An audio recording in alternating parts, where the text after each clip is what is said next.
Merci, mesdames et messieurs, de choisir Cam News 24. C'est l'heure du journal.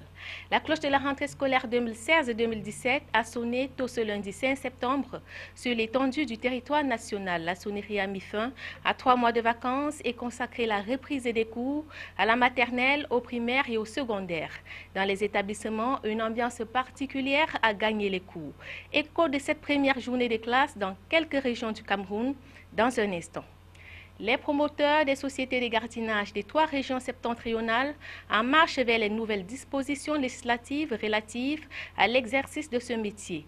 Une mission du ministère de l'administration territoriale et de la décentralisation sur les aspects pédagogiques et didactiques de loi pour les régions septentrionales a réuni ce week-end les responsables des sociétés de gardiennage pour la conformité des lois concernant ce secteur. Voilà pour la vitrine, bienvenue au journal. Après 3 mois de vacances, il renoue avec les bancs ce lundi 5 septembre sur le triangle national. C'est donc reparti pour 9 mois intenses de cours dans les établissements scolaires. La ministre de l'Éducation de base, Youssouf Adidja Alim, et sa suite sont descendus dans 8 établissements scolaires du département du Foundi à l'effet de s'assurer du démarrage effectif des cours dans cet ordre d'enseignement. Les détails avec Salomon Foué, Marcel Vondor, Donald Anouzoua. C'est par l'école publique de l'Ezoa, dans l'arrondissement de Yaoundé 3e, que la ministre de l'Éducation de base, Youssouf Adidja Alim, a démarré le contrôle de l'effectivité de la rentrée scolaire 2016-2017 dans quelques établissements relevant de son ordre d'enseignement installé dans la capitale politique du Cameroun. Dans ce périple, la patronne de l'éducation de base a tour à tour visité l'école franco-arabe située au quartier Briqueterie, l'école publique de Koudou dans l'arrondissement de Yaoundé 2e, l'école publique de Bastos à Yaoundé 1er et l'école publique de Mendong dans l'arrondissement de Yaoundé 6e. Le contrôle de l'effectivité de la rentrée ne s'est pas limité aux seuls établissements publics. Youssouf Adidja Alim et sa suite se sont par ailleurs déployés dans les écoles à capitaux privés et confessionnels. À chacune des 8 étapes parcourues, il aura été question de toucher du doigt l'effectivité de la rentrée scolaire sur les plans pédagogiques et sécuritaires, sans oublier la salubrité à l'intérieur et autour des campus. Dans la totalité des écoles visitées, le corps enseignant était bel et bien en poste. Les tout-petits étaient présents dans les salles de classe et les premières leçons ont été dispensées en dépit de certains effectifs très en dessous de la moyenne relevée dans certaines écoles publiques de la cité capitale. Nous sommes à la première journée de rentrée scolaire 2016-2017. Et je pense que depuis ce matin, vous avez effectué le tour avec nous. Nous avions ensemble visité différents établissements depuis ce matin. Et ce que je peux noter de façon générale, c'est que la reprise des cours est effective dans la quasi-totalité des établissements que nous avions visités. Lorsque je dis que c'est effectif, c'est que les élèves et les enseignants ont répondu, n'est-ce pas, présents ce matin. Bon à savoir, des statistiques recueillies auprès de la direction de l'enseignement primaire et maternel au ministère de l'Éducation de base, il ressort qu'au cours de l'année scolaire 2016-2017, l'éducation de base entend assurer l'encadrement d'environ 5 millions de petits élèves répartis dans environ 28 000 écoles publiques et primaires. Aux enseignements secondaires, le ministre Jean-Ernest Masséna Ngalé Bibéré est aussi descendu sur le terrain constater l'effectivité de la rentrée scolaire dans les établissements secondaires de la ville de Yaoundé. Joseph Ateba et Éric Tichu. Ils sont près de 2 millions d'élèves dans le secondaire selon les chiffres émanant du ministère des enseignements secondaires qui ont repris le chemin de l'école ce lundi sur toute l'étendue du territoire national. Et c'est à l'effet de s'assurer du démarrage des cours dans divers établissements scolaires de la ville de Yaoundé que le ministre des enseignements secondaires Jean-Ernest Masséna Ngalé Bibéré a effectué le tour du propriétaire. Et c'est par le lycée général Leclerc qu'il entame sa visite de terrain avant de se rendre dans 8 autres établissements. Son périple va s'achever au lycée bilingue de Coléton où il donnera le ton de la rentrée scolaire 2016-2017. Tout au long du parcours, les informations que j'ai reçues des 9 autres gouverneurs des régions et des 9 autres délégués régionaux des enseignements secondaires me laisse croire que tout se passe de la même manière que dans la région du centre. Je suis donc tout à fait content, très satisfait de cette rentrée scolaire. Pour mémoire, la rentrée scolaire 2016-2017 est placée sous le thème « Intensification de la professionnalisation des enseignements pour une formation plus compatible avec la demande socio-économique ». À Douala 3e, au lycée du point kilométrique 21, malgré les intempéries et la dégradation de la seule voie d'accès, les élèves et les enseignants ont tous répondu présents. La première levée des couleurs pour le compte de cette nouvelle année scolaire a eu lieu à l'esplanade du lycée en présence de Madame le proviseur. Éric Tucheux et Benoît Dormour y étaient. Même la pluie de ce matin n'a pas empêché les élèves et les enseignants de participer à la cérémonie de levée des couleurs ce 5 septembre 2016, jour de rentrée scolaire au Cameroun. Au lycée de PK21 à Douala, élèves et enseignants ont répondu présents à l'appel. Je dirais que la rentrée scolaire 2016-2017 est effective au lycée de PK21. Vous avez vu tout à l'heure avec la levée des couleurs, le rassemblement que nous avons eu avec les élèves à 7h30. Donc ça veut dire que tout est en place pour que cette rentrée-là soit effective. Une occasion pour le proviseur de souhaiter la bienvenue aux élèves après 3 mois de vacances et surtout aux tout petits fraîchement sortis du CM2 qui vont désormais se frotter à bien d'autres réalités de la vie scolaire. Cette année scolaire 2016-2017 est une année vraiment très importante. Une année de challenge parce que il est vrai, le siège de PK21 a été transformé en lycée l'année dernière, en 2015. Et nous avons reçu l'autorisation d'ouvrir les classes de seconde qui ont très bien fonctionné. Et ces élèves de seconde-là passent en classe de première. Et pour nous, ce sera un challenge de présenter nos élèves au probatoire et nous aimerions vraiment imprégner la discipline, le travail, la rigueur auprès des enfants et même des parents. Situé dans l'arrondissement de Douala 3e, en plein cœur du quartier PK21 et loin des habitations, c'est en 2015 que le CES de PK21 avait été érigé en lycée avec autorisation d'ouverture d'une classe de seconde et d'une classe de première pour cette année 2016-2017. Une évolution qui n'arrive pas sans besoin. En salle de classe, des besoins en énergie électrique, nous avons des besoins en bloc administratif, bureau, et bien d'autres. Mais la hiérarchie est déjà au courant de tous ces problèmes-là et en très haut lieu, je crois que les choses sont en train d'être faites pour que, d'une façon très urgente, ces problèmes-là trouvent une solution. Je crois que dans les jours à venir, ça ne va pas tarder. Une fois les élèves en classe, chaque professeur titulaire s'active à mettre désormais à leur disposition l'emploi du temps et autres listes des cahiers. Rentrée scolaire 2016-2017, ici au lycée du PK21, les élèves et les enseignants, le corps administratif, ont répondu présents à la levée des couleurs à 7h30 pour marquer l'effectivité ici au lycée du PK21 de l'année scolaire 2016-2017. Camille 24, Benoît Dormour et Éric Tucheux, à vous. Cap sur le septentrion pour prendre le pouls de la rentrée scolaire de ce côté. Dans l'extrême nord, ils sont un peu plus d'1 million d'élèves de la maternelle, du primaire et du secondaire qui ont renoué avec les salles de classe. Compte tenu de l'insécurité qui prévaut actuellement dans cette partie du pays, le dispositif sécuritaire a été renforcé à l'entrée de chaque établissement. De Marois, Célestin Tabouli Success et Lisa Youmsi.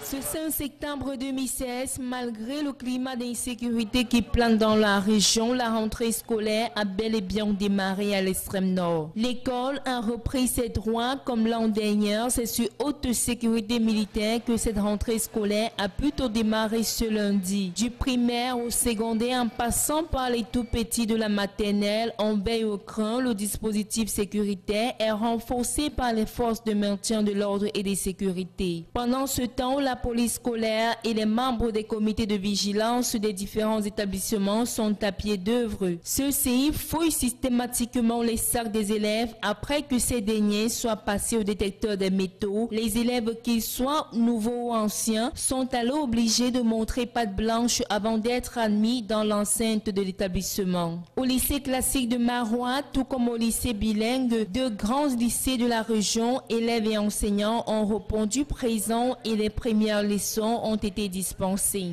La rentrée donc, est effective au lycée bilingue de Marois avec donc déjà l'arrivée très massive de nos élèves parce que nous avons donc le 4/5e de nos élèves qui sont présents dans les salles de classe.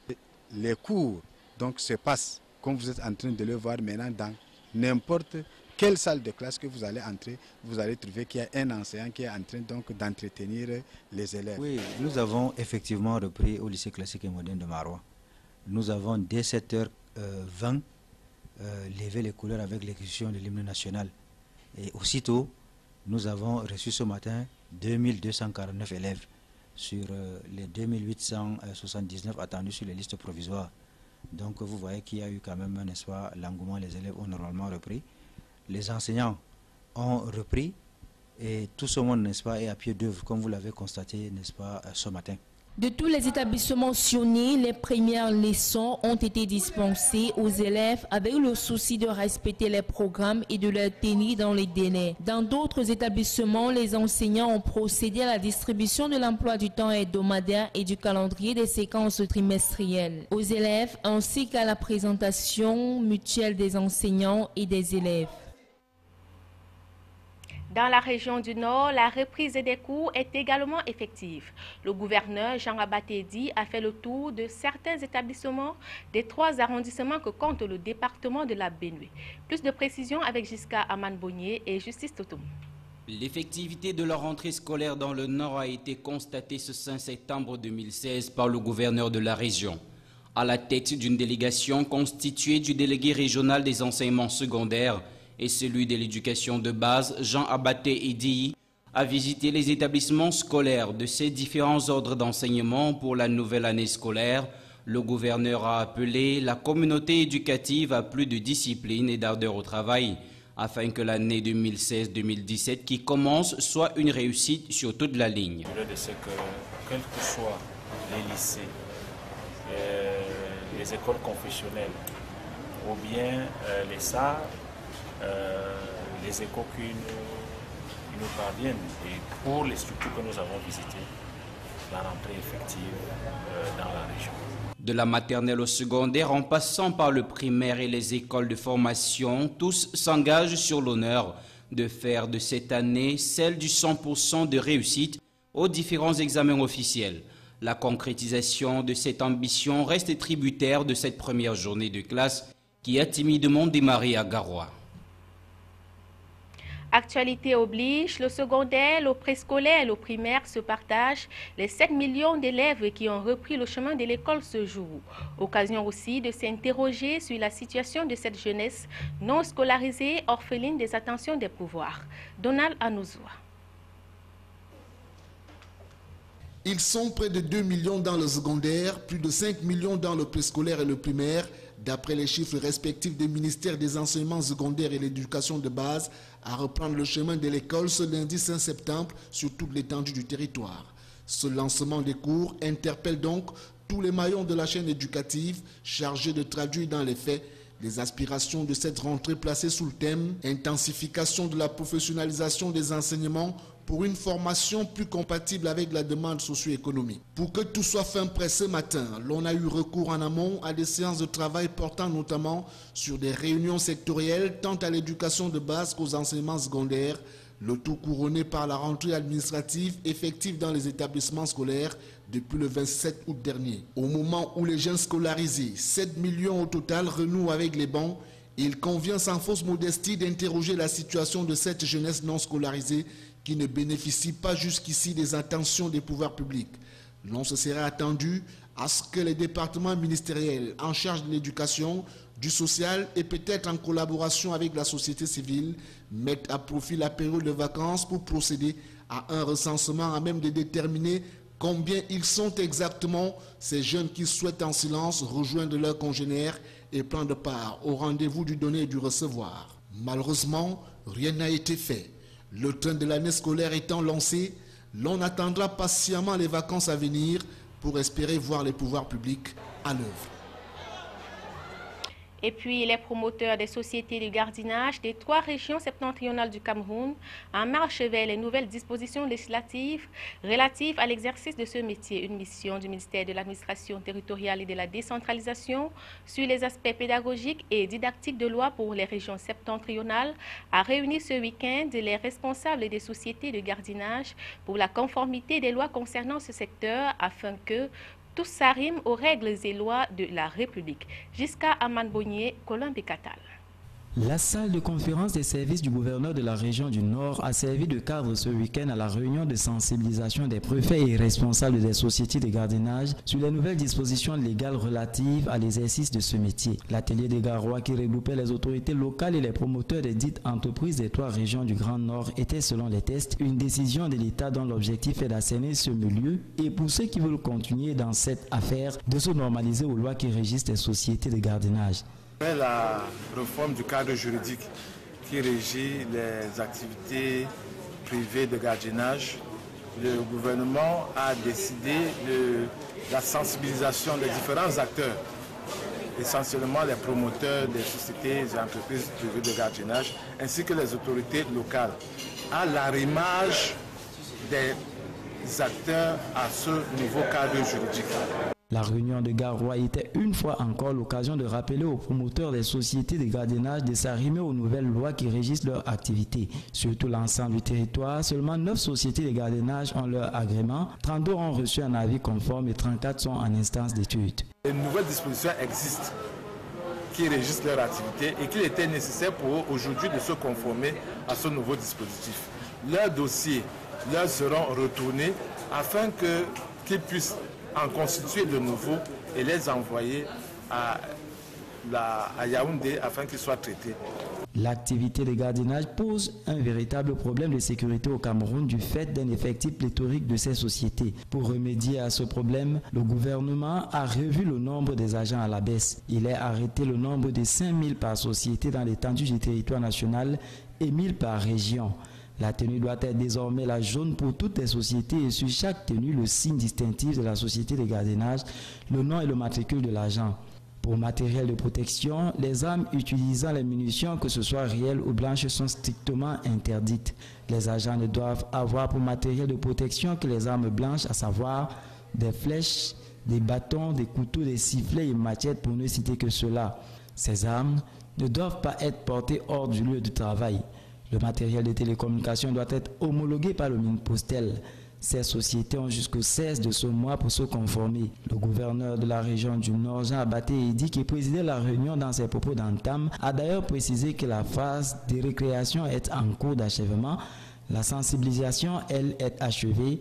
La répression allait débuter dès le 16 septembre 2016 en application de la loi votée. Présidentielle gabonaise, la tournure des événements après la proclamation de la réélection du candidat sortant, Ali Bongo Ondimba, préoccupe toujours. Pris entre les différents enjeux du lendemain, le peuple gabonais a de la peine à se sortir de l'embrigadement des grands copains d'hier, devenus farouchement par la force des intérêts des ennemis d'aujourd'hui. Voilà ce que constitue la trame de cette chronique signée Ghislain Cougon. L'élection présidentielle du 27 août 2016 au Gabon aura mis en lumière toute la complexité et la difficulté d'un continent en panne de leitmotiv. Alors que la victoire du président sortant Ali Bongo était farouchement contestée par son principal rival Jean Ping, les chefs d'État du continent africain et singulièrement ceux de la sous-région Afrique centrale se sont renfermés dans un silence assourdissant. Une attitude qui traduit trop bien l'incertitude qui plane sur l'issue de l'agitation post-électorale au Gabon et plus loin sur la reconfiguration ou non des rapports à venir entre ces différents pays. Une réserve pour certains, de la retenue pour d'autres, mais surtout de la manifestation du manque de personnalité de ces gouvernants au destin qui leur échappe pour beaucoup. En attendant la confirmation des résultats par le Conseil constitutionnel, ce sont les chancelleries occidentales qui donnent le ton sur la voie à suivre pour sortir de la crise. Des recommandations pour le moins ou des injonctions tout au plus qui, pour la plupart, rejoignent les exigences formulées par l'une des parties prenantes du scrutin gabonais, à savoir le camp de l'opposant et candidat déchu Jean Ping. Ces directives enveloppées sous le couvert de la recherche d'une solution pacifique et d'un retour apaisé au calme remettent en question dans leur trame la réélection du président Ali Bongo Ondimba. Et que dire du tropisme de victimisation qui gouverne la mise en sens de l'actualité post-électorale au Gabon par les médias d'outre-Atlantique. Il est clairement révélateur d'un parti pris, celui du candidat Jean Ping, arrivé deuxième. Pour expliquer ce que beaucoup qualifient d'ingérence dans les affaires d'un pays souverain, les puissances occidentales, la France en tête, brandissent la nécessité d'alternance au pouvoir, reconnue unanimement comme l'un des principes fondateurs de la démocratie. C'est-à-dire que depuis plusieurs décennies du régime Bongo au Gabon, ce n'est qu'en 2016 qu'il est apparu aux yeux de la France que la dynastie Bongo prenait en otage ce petit pays d'Afrique centrale et qu'il fallait automatiquement changer de système. Un discours d'une grossière fausseté puisque toute la région Afrique centrale, Tchad, Congo, Guinée équatoriale et Cameroun obéissent à cette logique de longévité au pouvoir sans que cela n'émeuve pour autant la France. Les raisons sont donc à chercher ailleurs. Ailleurs, tout comme l'idée même du recomptage des voix formulées, mieux encore exigée par le candidat Jean Ping, alors qu'en 2011, pendant la crise post-électorale en Côte d'Ivoire, lui alors, président de la Commission de l'Union africaine, avait désavoué Laurent Gbagbo qui réclamait à corps et à cri ce procédé.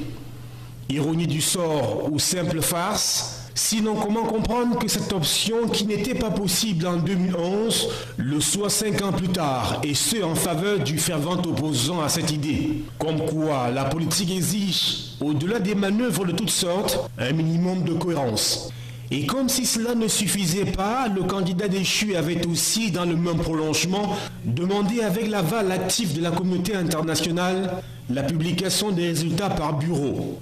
Une adresse qui s'inscrit aux antipodes de la loi gabonaise qui indique clairement que la publication des résultats se fait par province. Au total, la présidentielle gabonaise offre le spectacle d'un scrutin au cours duquel les personnalités et les rivalités des ex-copains et coquins d'hier ont renvoyé les programmes politiques au calendrier grec pour mettre en musique les règlements de compte entre beaux-frères et fils spirituels de la famille politique du Parti démocratique gabonais PDG.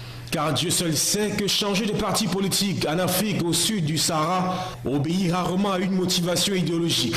Il est très souvent le fruit d'une opportunité politique et peut-être même historique dans le cas du Gabon.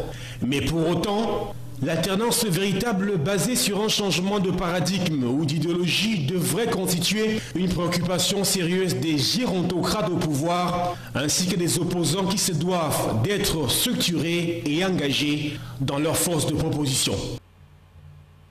En sport Ligue 1, la 33e et avant-dernière journée s'est disputée ce dimanche. À Bamenda, l'équipe locale Lyon Sport Academy qui recevait Bamboutos de Bouddha s'est imposée sur le score de 1-0. Avec 56 points, le club du Nord-Ouest qui est juste derrière Coton FC de Garoua, 57 points est au moins certain d'obtenir la 3e place synonyme de jouer la Coupe CAF. Mais cette 33e journée a été marquée par la relégation de 3 clubs en Ligue 2 et le maintien du Canon sportif de Yaoundé en Ligue 1. Le point avec Michel Ateba et Franck Mbala. Avec la contre-performance de l'Union sportive de Douala face à l'Aigle de la Ménois, 1 but partout, le boulevard était désormais ouvert pour l'équipe de Bamenda. Face donc à Bamboutos de Bouddha déjà maintenu en Ligue 1, Lyon Sport Academy qui cherche une place africaine devait battre son adversaire du jour.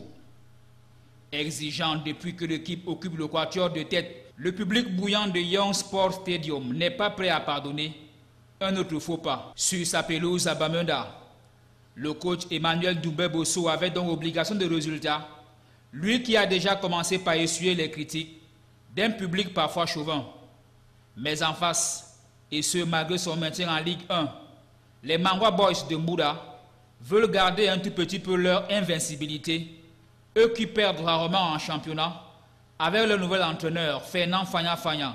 Il faut donc pour Lyon Sport Academy composer avec certaines individualités afin d'obtenir la victoire sur un score étriqué d'1-0. Une victoire qui propulse le club du feu Francis Lyon en Coupe de la CAF, une journée avant le terme du championnat. Une 33e journée marquée aussi par la descente en Ligue 2 de Botafogo de Douala, Panthère Sportive du Ndé et Cosmos Dumbam relégués il y a plusieurs journées. Dans le sens inverse, Futur FC de Banjoun, Stade Renard de Melon dans le Mungo et Colombe de San Minima dans le sud accèdent en Ligue 1 en attendant les différentes homologations.